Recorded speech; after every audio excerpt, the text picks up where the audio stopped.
made a commitment to come out and be the keynote speaker. We don't know when he's coming, but sometime within the next 4 years of the final 4 years of his administration, he will be coming to West Point to be a keynote speaker. So, Beautiful. you know, for the community, we're trying to rally up. Our job is to get together in the Hudson Valley and get every man, woman, child of our people to come out and support this event at West Point. It's Labor Day weekend. It's on a Sunday. They have a banquet that starts at 3 o'clock in the afternoon that's going to take place at Eisenhower Hall in West Point. So you'll be able to mingle with the cadets and enjoy the ceremonies there. And prior to that, the original ceremony that's going to be outside starts at 11:45, and it's free to the general public. Get your church buses, school buses, everybody come on out and support this event. And our job is to go from one end of Hudson Valley to the other and rally the people to get them to come out to this event. Okay, great. Listen, also, you're speaking of West Point, it's September 1st, correct? Yes, sir. Is there Emily Perez? Yes. Could you tell us a little bit about Emily Perez? Yes, Emily Perez, she was the highest ranking female cadet to ever graduate from West Point.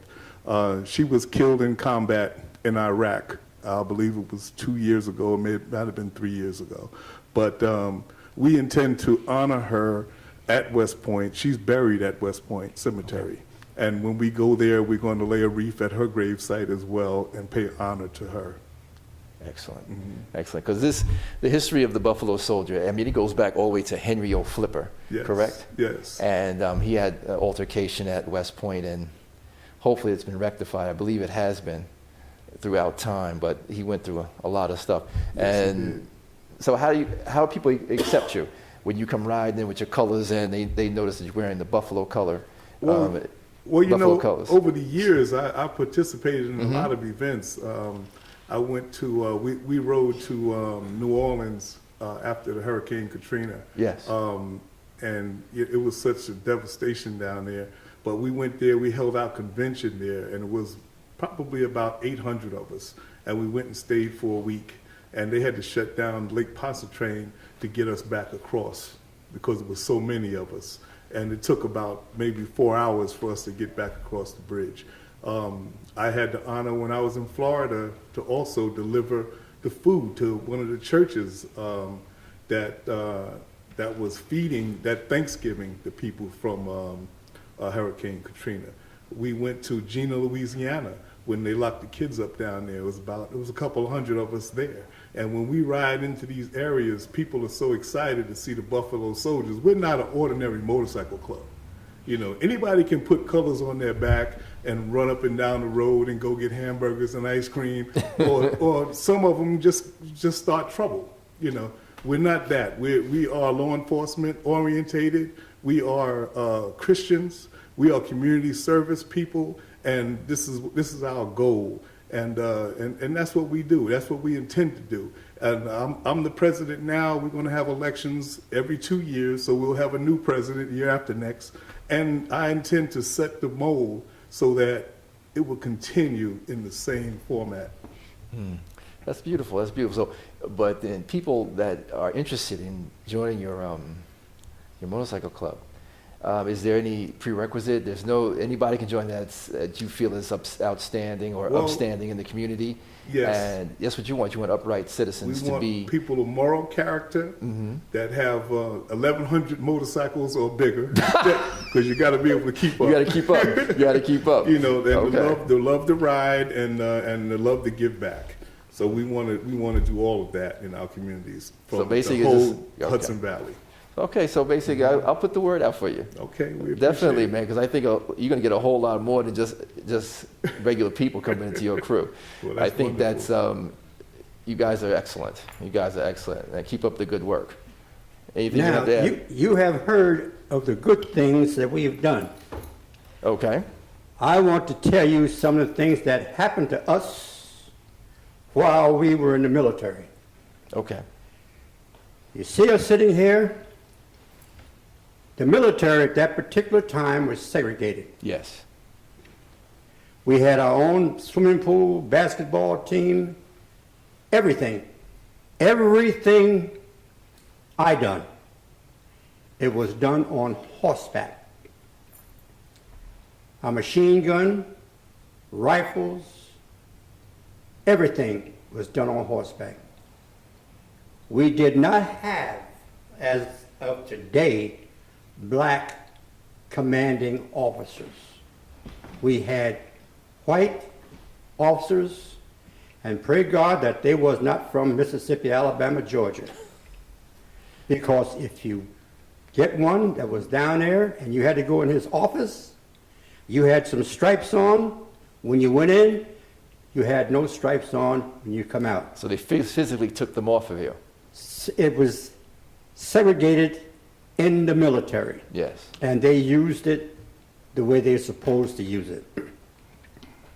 I can remember when I came across the field at Buffalo Soldiers Field 74 years ago, I was called everything under the sun. I was called this and called that. But it didn't make any difference to me. I wanted to become a soldier. There was 3 things in my life I wanted to become.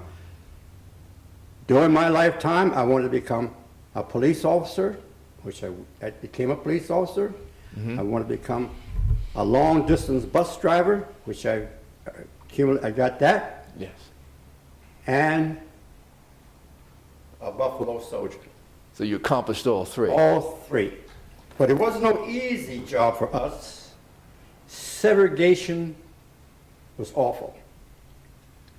Segregation, like we said before, it was in the military. You did not sleep in the same barracks that the white soldiers slept. When we got on the train going south, from where I live, from Pennsylvania, going south, you could ride in the front of the train. When you got to Washington, D.C., you moved in the back. And you stayed in the back until you got to your destination. When you got to Georgia, you saw signs. I don't know whether any of you guys saw these signs. My father has told me about No those blacks signs. or no colored allowed.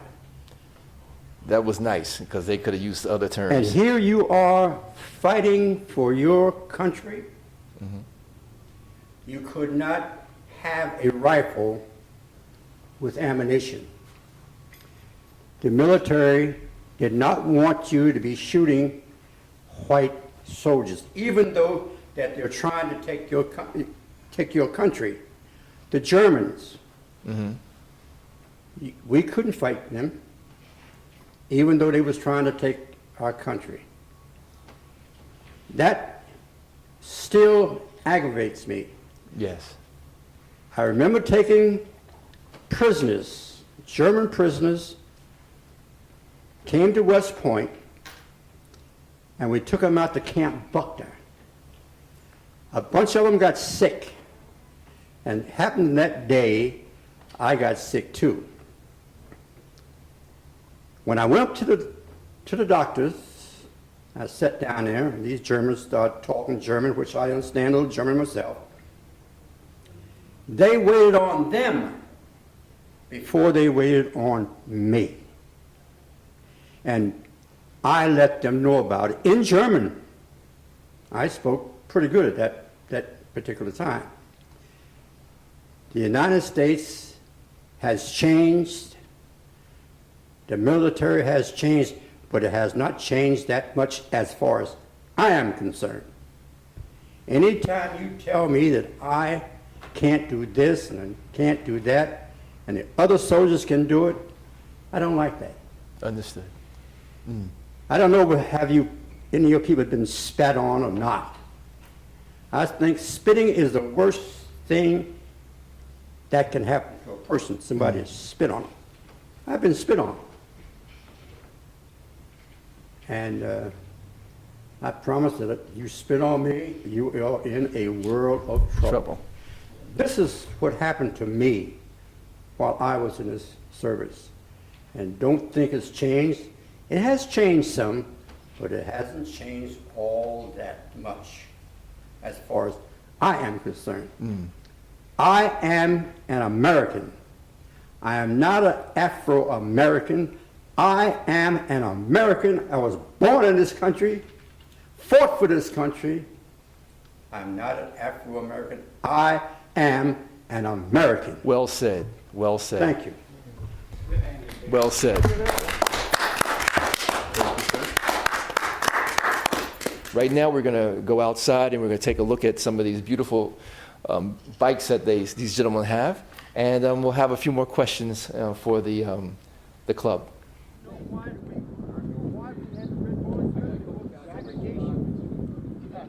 Hey, how you doing? Tell me a little bit about this bike. Your name, first of all. My name's Dave Pruitt. Hey, Brother Pruitt, how you doing? Tell me a little bit about this Harley. Yeah, well, this is an 07 Electra Glide.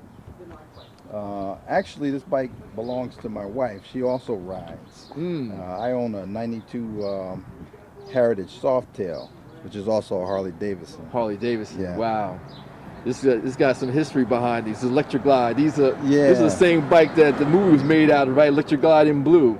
If I remember if I remember that correctly. Okay. Yeah. Yep. It's a touring bike. It's very nice. How many- yeah, Really how- great on the road. How many miles have you logged on this bike? It has a little over 37,000 miles. 37,000 Yeah. miles. Yeah, me and the wife, we've been to Canada several times, and Wow. as far west as Milwaukee. We went to the celebration, Harley Davidson's big celebration in 08, 208. In 08. Here, and this is Brother Haywood's bike. Tell me a little bit about this, Mr. Haywood. Yes, this is a 1999 Honda Valkyrie. When I purchased this bike, it had 6,000 miles on it. It now has 56,000 miles on it. It's very rare. Well, actually, it discontinued them in 2002, so they're very hard to find now. And if you do find one, they're very expensive. I had this one modified. I had it repainted, reharnessed, MP3 player, CD player, and the GPS, and had new speakers put in, a new seat and everything. So I'm ready to roll. I know you are. Tell me something. This is, if I'm not mistaken, the Valkyrie, did it have 6 cylinders or 4 cylinders? It's a 6-cylinder. Ah. Yes, it's a 6-cylinder. It's 1,520 cc's. How many miles you got on this baby? I got 56,000 on here right now. You didn't tell me that. I am so sorry, but this is beautiful, man. Repainted and everything. Yes, sir. All right, this is beautiful. We got to start it up a little later. Maybe we'll do that when everybody get ready to leave. We start it up and listen to all the engines. On Wednesday nights, we have bike night up at Virgo's in Beacon. So if you're free on Wednesday evenings, 6 to 9, come on up for bike night. I might just do that, brother. I might just do that. I got the itch now. All right, we'll look for you. We're here with this trike. Tell me a little bit about this trike. Well, I love it, but it's a little tough to drive. You need a power man to drive it, but I make it. Oh, so you need a little. You tell me it's a little hard to handle. Yes, that's different to the bike. How many cc's does it have? I believe it's like a 1,500. That was a 1,500. I said, oh, okay, because you got the. If I'm not mistaken, this is the Century. Yeah. After 100 years. Yeah, 100. 100. Oh, it's 100. Okay, great. This is the anniversary edition. Anniversary, yes, that's true. When did you make this into a trike? When? Yes. That's the second year I got it try. That's my second try. Oh, because after the second year you owned it, you made it into a trike. No, this didn't come out just like Oh, it that. came out like that. Wow. That's a factory. The Harley wanted Anna all people, so he wanted me say to drive in 3-wheel now. Oh wow. Because I see trikes now. They got wheels, 2 wheels in the front. They call spiders now, but this is the trike. Yeah, but this is different. This is a Harley. I know, man. It's Harley, man. You cannot take it. No, The name, the Harley, that's different. we can't. Nothing takes the place of a Harley. Exactly. Wow, this is beautiful, man. Thank you very much. Electric Glide Classic. It's Electric Glide Classic. Yeah.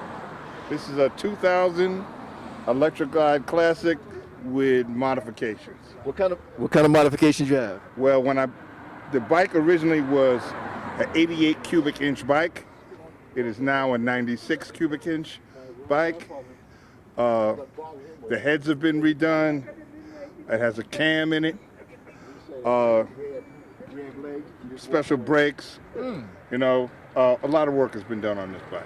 So basically, in a nutshell, you tell me it's got more power. Yes, it does. It has, you know, it's good to go. You know what I mean?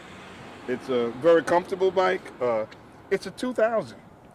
And with a Harley Davidson, you never have to, you don't necessarily need a new bike. You can keep rebuilding the bike that you have and it'll run forever. That's what they tell me about Harleys, man. I got to talk to the wife and see if I can scrape up some money after my kids go to college. Well, I'm a retired train operator and I get to buy my goodies. Now that I've done my 25 years with the Transit Authority. I'm trying to get where you at. This is beautiful, man. This is beautiful. Thank you very much. All right, thank you. A Honda from what the gentleman has told me before, a Shadow, modified. Tell me, brother, about this this modification that you've done on this bike. Sweet. Well, chromed it, have it all chromed out, replaced the exhaust, the stock exhaust, and put a Vance and Hines exhaust on it. We have forward pedals, controls. I have saddlebags and a sissy bar for traveling, which I took off for right now just to get used to the bike. I've only had the bike for about 2 weeks now. 2 weeks? Yeah. So before I put my wife on it, I want to make sure that I know how to handle it. This is my first cruiser.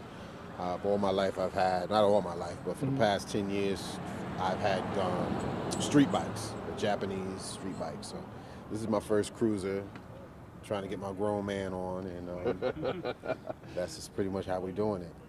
Tell me, you said you rode street bikes, Rice Rockets, I assume. Yes.